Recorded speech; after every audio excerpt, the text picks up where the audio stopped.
Hey everyone, it's Kabel. Welcome back to my channel. If you're new here, I'm so happy that you've stopped here. So if you're returning, do not beat me up. Let me just explain myself. This past few months have been quite a lot as I was a part of a wedding. If you see my vlog, you would have seen that. I was also in Jamaica for a funeral, so a lot was going on. Now we're back though. In today's video, we are going to be talking about the things I wish I knew before purchasing a house. So let's get straight into the video. So I'm actually going to share with you 10 things. They're not going to be listed in any particular order. That means number one is not the most important thing, and vice versa. I'm a big advocate of ensuring that you crunch the numbers before you purchase a house and not being pressured into purchasing a house, because a house can be a financial blessing, trust and believe, but it also can be a financial nightmare in the sense that if you cannot afford it, it will literally be the bane of your existence and you are going to go broke trying to maintain a house. So the blessing leads to poverty. Some can go so.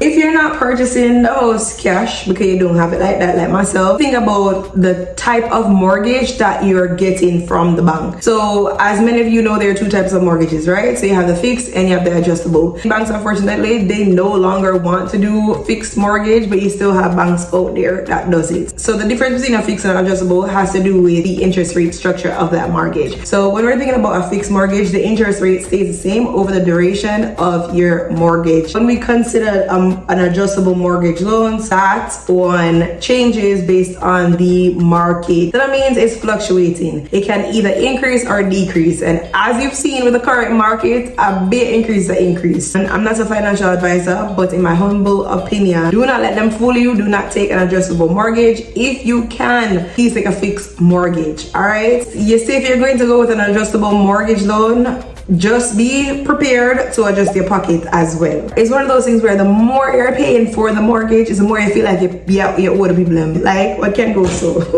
If you have an adjustable mortgage and you're not paying a decent amount over your monthly mortgage payments, you're not eat away at that principal balance. Okay? I told you before, I'm not paying in a whole language, and I'm not lie when I say that. So yeah. Speaking about monthly mortgage payment, please try your best to ensure that your mortgage is not over 20 to 30% of your actual income. If not, it can be really difficult to pay your monthly mortgage payments as well as any other additional expenses that you have for the month. I'm not really know on a pocket still. So things you should consider. Number 3, just because you are approved for a certain amount of money for that loan doesn't mean you should take it. All right, you not have to use up all of it. In the same vein, in the same sentence, in the same regard, in the same case, in the same essence, I don't know, along the same lines, do not feel pressured that the offer that this bank give you is something that you must take. No, you don't have to. Just like with anything that you're purchasing, it's good to shop around. I've learned in life that it really doesn't make sense for me to complain about someone else's price unless I negotiate. Okay?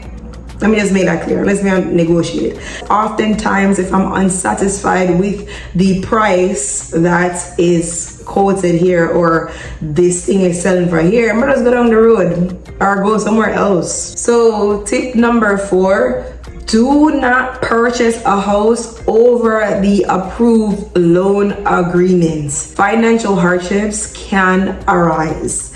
There are expenses that can come up. Just don't take up more than you can manage. Like, really and truly, this is coming from the bottom of my heart. Please do not take up anything when you can't manage. My love said that. I'm not gonna stop saying that. Just listen to me, man. Like, just listen to me. Number 5 is a little bit weird, but just bear with me. Think of Murphy's Law.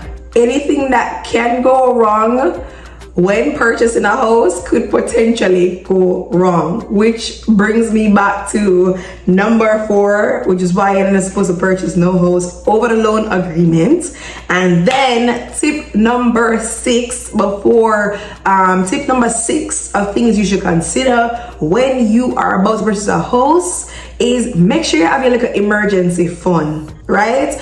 One of my ladies them when I know the deal, when they get vexed money, make sure you have a look at emergency fund, because like I said with number 5, what could go wrong can probably go wrong. Okay, so the reason I'm saying to have like an emergency fund goes beyond just anything that could go wrong with the house. So just know that there are additional costs that you have to pay, which has to do with the home insurance, lawyer fee, if you're purchasing a house in, I believe, the UK and Jamaica, stamp duty tax.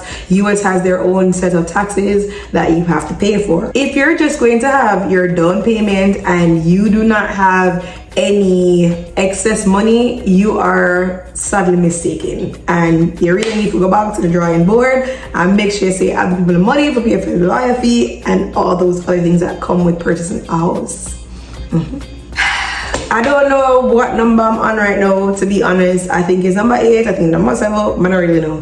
But I'm gonna go with number 8. 8 on the list. I think this has more to do with after you purchase the house, but I can see how it's still applicable for you purchasing a house and the things that you should consider.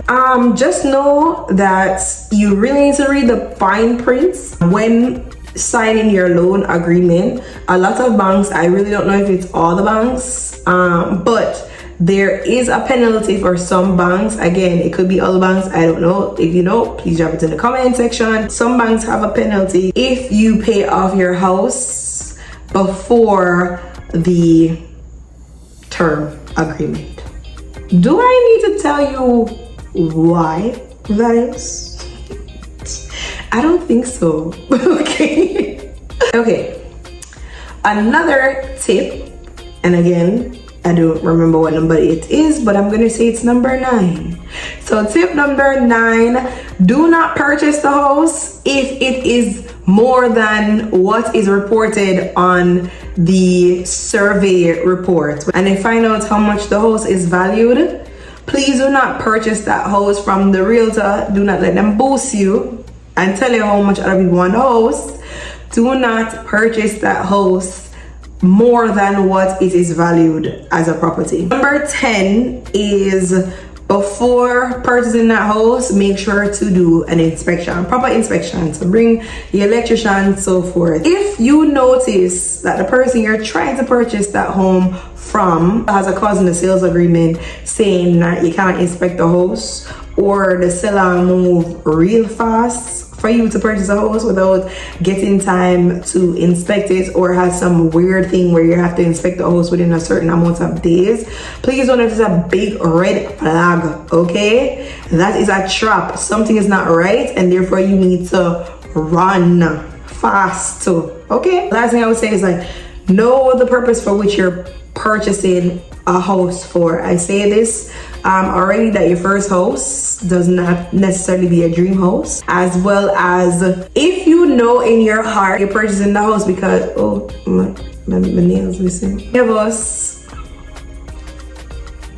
buy houses because of want, and we didn't properly crunch the numbers, and then we realize that suddenly we cannot afford it, and you are looking to make the house an investment property. That is not necessarily a bad thing, but it's something that you need to be mindful for. You don't want it to end up be a case where you cannot afford the house, especially if you have an adjustable mortgage, and so you are going to rent out the house, and you realize that the area where you're renting the house in, your rents, the money that the tenant is going to pay you a month is less than your actual mortgage.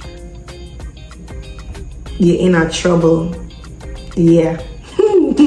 In the words of Popcorn, you're in a trouble. Okay, we've reached the end of the video. So thank you so much for continuing to support your girl. I hope y'all are having a wonderful summer so far. Mine ended because I'm working at school, so it's time to go back. Thank you so much for watching. If you haven't subscribed yet, go ahead and subscribe. We are heading to 2,000 subscribers, and I love that for me. So again, continue to like, share, comment. Really comment, because I love interact with you. All right. Until next time. Oh, I'm gonna shake up the lights. Until next time. Bye.